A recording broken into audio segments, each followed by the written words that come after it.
శరన్నవరాత్రి ఉత్సవాలు ఎందుకు జరుపుకుంటారు? ఒక్కో రోజు అమ్మవారు వేర్వేరు రూపాలలో ఎందుకు దర్శనమిస్తారు?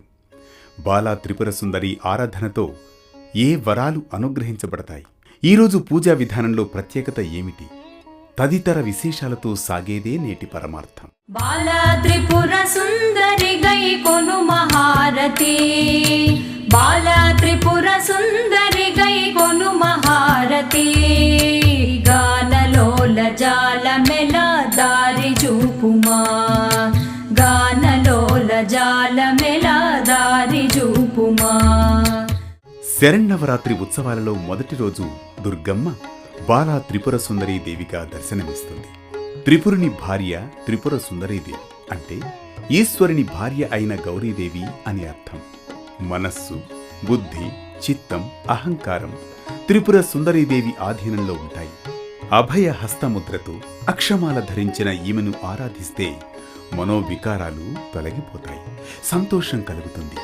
త్రిపుర సుందరీదేవి శ్రీచక్రంలోని త్రిపురాత్రయంలో మొదటి దేవత.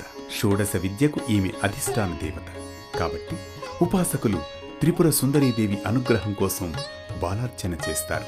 సత్సంతానాన్ని అనుగ్రహించే దేవతగా త్రిపుర సుందరీదేవి భక్తుల పూజలు అందుకుంటోంది. ఈరోజు 2 నుంచి 10 ఏళ్లలోపు బాలికలను అమ్మవారి స్వరూపంగా పూజ చేసి కొత్త వస్త్రాలు పెట్టాలి.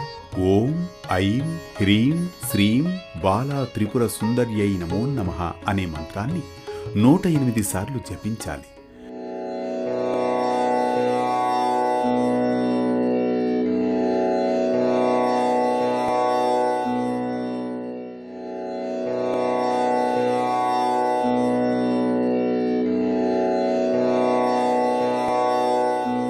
అమ్మవారికి పొంగలి నివేదన చేయాలి. త్రిశతి పారాయణం చేయాలి. బాలా త్రిపుర సుందరీదేవిని ఆరాధించడం ద్వారా మనస్సు, బుద్ధి, చిత్తం శుద్ధి అవుతాయి. సత్సంతాన ప్రాప్తి, ఆనంద సంపదలు కలుగుతాయి. చిన్నారులను అమ్మవారి స్వరూపంగా పూజించడం ద్వారా కుటుంబం పవిత్రతను పొందుతుంది.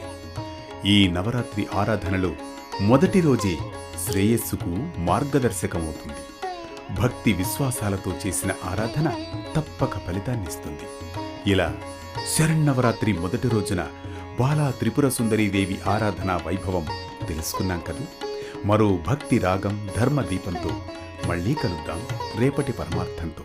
బాలా త్రిపుర సుందరి గై కొను మహారతి, బాలా త్రిపుర సుందరి గై కొను మహారతి, గానలోల జాల మెల దారి చూపుమా.